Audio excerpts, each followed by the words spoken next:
To global channel. Jayanti Amir Shetty. కార్తవీరార్జునుడు పోగొట్టుకున్న మన పెద్దోళ్ళు చెప్తుంటారు, ఋషులు పండితులు మన పెద్దోళ్ళందరూ కార్తవీర సూత్రం పఠిస్తే శత్రు బాధలు ఉండవు, పోగొట్టుకున్నవి తిరిగి పొందుతారని విశ్వాసం. అసలు ఈ కార్తవీరార్జునులు అంటే ఎవరు అంటే, వైకుంఠంలో అందరూ విష్ణుమూర్తి అందరూ ఆనందంగా ఉన్నప్పుడు విష్ణు చక్రం అడుగుతాడు. ఏమని? చక్రం అడగద్ది. ఏమని?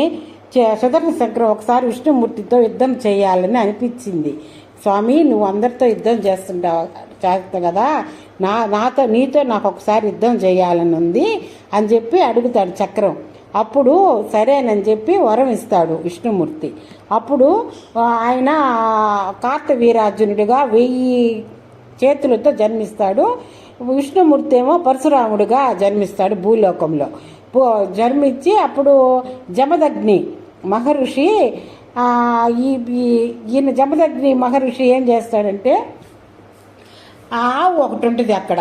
ఈయనకి ఈ కార్తవీరార్జునుడు ఈయనకి దత్తాత్రేయ స్వామికి శిష్యుడు. ఆయన శిష్యుడిటానికి మెచ్చి, ఆయన గురువు కదా, ఆయనకి మెచ్చి బంగారు రథం కూడా బహుకరిస్తాడు దత్తాత్రేయుడు. ఆయనకి 1000 చేతులు ఉన్నాయని ఆయనకి కార్తవీరార్జునుడికి గర్వం ఎక్కువ. ఒకసారి జమదగ్ని ఆశ్రమానికి పోయి, మహర్షి ఆశ్రమానికి, అక్కడ ఆవుని దూడని చూసి, ఇక్కడుంది ఈ ఆవు, మనకి ఎక్కడ లేదు అని చెప్పి, మన ఈ ఆశ్రమంలో దేనికి అని చెప్పి ఆయన ఆవుని దూడని తీసుకొచ్చేస్తే అప్పుడు పరశురాముడు అక్కడ ఉండడు. ఆయన వచ్చిన తర్వాత ఆ కామధేనువు బలవంతంగా తీసుకెళ్ళాడని ఆయనకి తెలుస్తుంది. అప్పుడు ఈయన ఏం చేస్తాడంటే, వీరార్జునుడి దౌర్జన్యం గురించి అక్కడ ఉండే వాళ్ళందరూ చెప్తారు పరశురాముడికి అమితమైన కోపం వచ్చేస్తుంది. అమ్ముల పొదను ధరించి విష్ణు ధనుసును పరశురాముడు తీసుకొని మహిస్పతి నగరం ఈంది, ఎవరిది? ఈ కార్తవీరార్జునుడిది. అక్కడికి దండెత్తిపోతాడు.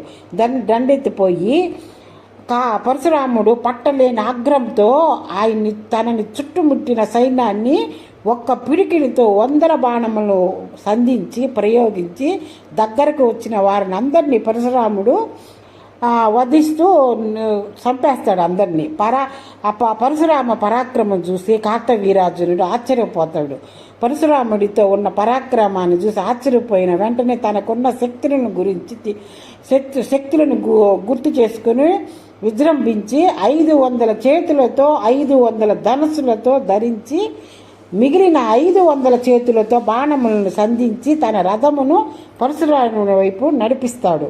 అప్పుడు పరశురాముడు ఉగ్రుడై ఒక్క వింటిలోని 500 బాణములు సంధించి కార్తవీరార్జునుడిని ధనస్సులతో ఖండించి తన రెప్పపాటుతోనే రథం పైకి రంకించి కార్తవీరార్జును చేయి, బాహులను, తలను ఖండించేస్తాడు. సింహగర్జనం చేస్తాడు. అది చూసి వీరుని 10,000 మంది కొడుకులు భయబాధులై పారిపోతాడు. పరశురాముడు దూడతో సహా కామధేనువును తీసుకుని ఆశ్రమానికి తిరిగి వచ్చి తన తండ్రికి నమస్కరిస్తాడు. జమదగ్ని పరశురాముడిని తండ్రి వద్దకు వెళ్ళి నమస్కరించి యుద్ధ వృత్తాంతమును వివరిస్తాడు. అప్పుడు జమదగ్ని మహర్షి అంతా శాంతముగా విని, నాయన, నీవు సర్వ దేవమయుడైన మునివేంద్రుని వధించి మహాపాపం చేశావు. మనము బ్రాహ్మణులము కదా, బ్రాహ్మణులు క్షమాగుణము చేతను పూజలు అందుకుంటారు. రాజును సంపుట బ్రహ్మహత్య కన్నా మించిన పాతకము కాబట్టి విష్ణుదేవుని ధ్యానిస్తూ తీర్థములను సేవిస్తూ ఈ పాపమును పోగొట్టుకో అని సలహా ఇచ్చాడు. తండ్రి ఆదేశంతో పరశురాముడు 1 సంవత్సరము తీర్థయాత్రలు చేసి పాపరహితుడై తిరిగి వచ్చాడు. అసలు ఇది కథ.